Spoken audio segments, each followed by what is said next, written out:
Okay, we're in a very early morning Les Sables d'Olonne, and I'm very lucky to be joined by both Alex Thomson and Mike Golding, who's yet to have his first cup of coffee over there. Thanks guys for coming along. It's an amazing show. We've got 20 boats here for this Vendee Globe. Yeah. What's your sort of thoughts about the show here? I mean, it's obviously we're first thing in the morning and it gets a bit crowded later on.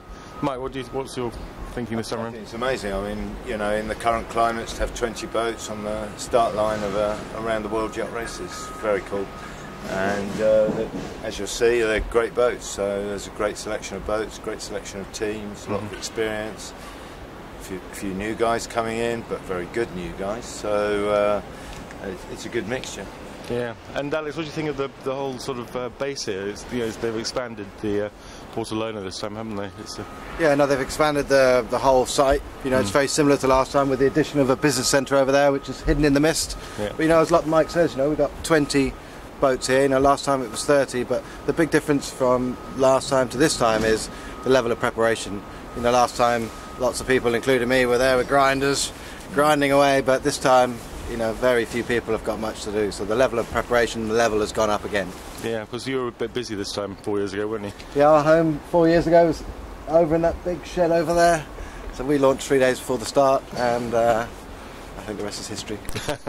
Yeah, best not go into it. Okay, well let's have a wander down. Obviously, the first boat we've got up here is the Patrick, which is the third boat for Jean-Pierre Dick. It's quite a machine, this, isn't it? Just looking at that cockpit. Yeah, she's definitely a machine, and very successful machine. Most successful IMOCA 60 in recent history for sure. Vendee design, customised for Jean-Pierre. He started life with a twin coach roof idea, but they kind of filled it in pretty early on with the amount of water that was coming through. You know, Mike, she's got to be one of the most reliable of these 4 new boats, eh? Yeah, I mean, it's surprising because the boat's quite complicated visually. It's quite there's a lot going on there, so it is surprising actually as reliable as it is. But it is the most sorted boat of the new boats. I think probably that represents the boat that you would choose. If you didn't have your own boat, if you didn't have your own boat. Of the new boats, I think Verbeck's probably the most sorted. They've got a great team, they've got a lot of experience in the team, and that tends to pay. There seems to be a bit of a move back to these sort of smaller cockpits, because once upon a time, I'm certainly with, I mean, your last boat, you had a really big cockpit, which is kind of laid up for fully crewed work. Yeah, I think it's been largely driven by the need for it to keep weight down and to provide the skipper with more protection. Yeah. So, I mean, this protection, I mean, I'm sure it's good, but it's not the best you'll see in the fleet. Some of the boats have more protection than that. But nonetheless, you can see he's got a little canopy that he can sort of, it's like a convertible. Yeah. It's like a Triumph Herald.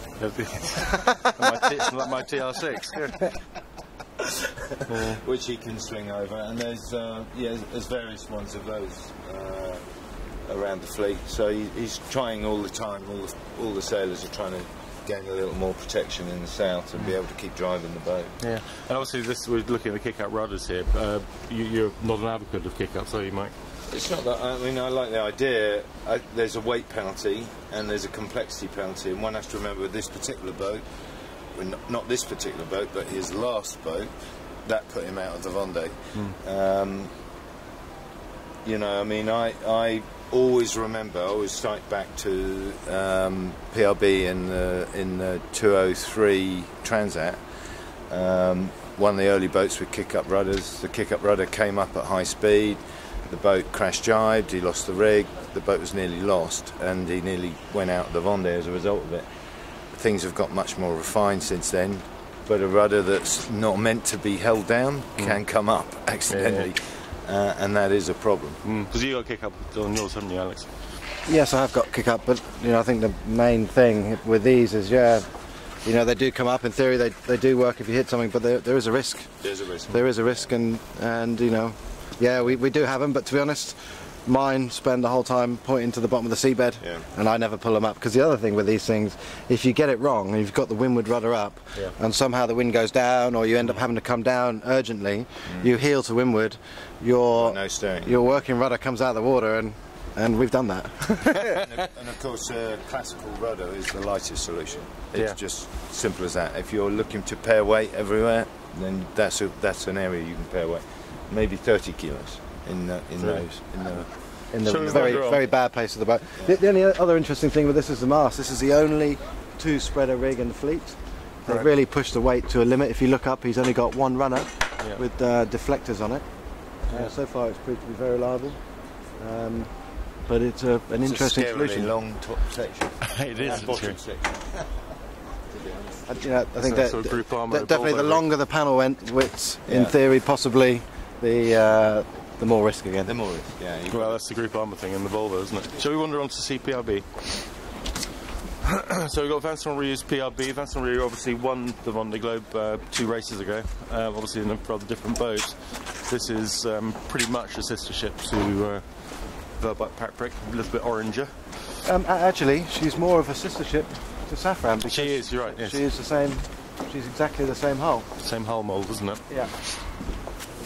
So, again, kick-up rudders, the detail certainly is very similar to Vendee Globe. Seems a little more forward, the coach roof's a little more forward. Yeah. So you've got more space in the cockpit. Everyone's saying this boat is supposed to be one of the lightest, and to the extent that places on deck you're not allowed to tread. That's the word on the street. We've heard from many places. Whether it's actually true or not is. It sounds kind of scary for a Vendee Globe boat, doesn't it? It does. I mean, this is undoubtedly well, everybody says this boat is the lightest. Yeah. And again, if you go back to what we were talking about, the rule that Mike and I were involved with changing in 2009 when we tried to make the boats safer, more reliable and heavier, we kind of where we ended up was the only advantage really was to go light. Yeah. And the trouble with going light is reliability. More risk. It's just factors of safety, and again, it's a wing mast, and certainly on VPP the wing mast is the right solution, and there are lots of benefits. I mean, hidden ones as well as the obvious ones, as well as the aerodynamic ones. But the price you pay is a factor of safety. You take a lower factor of safety, and Vincent doesn't seem to mind that at all, looking at the size of his capture house.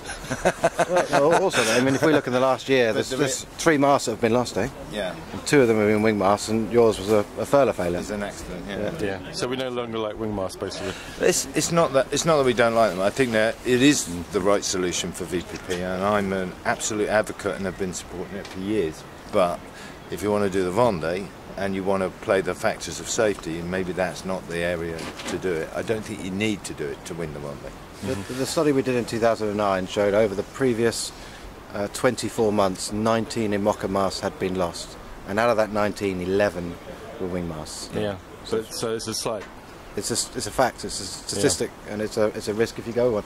Mike, am I going mad? But does he not have a topmast runner on this?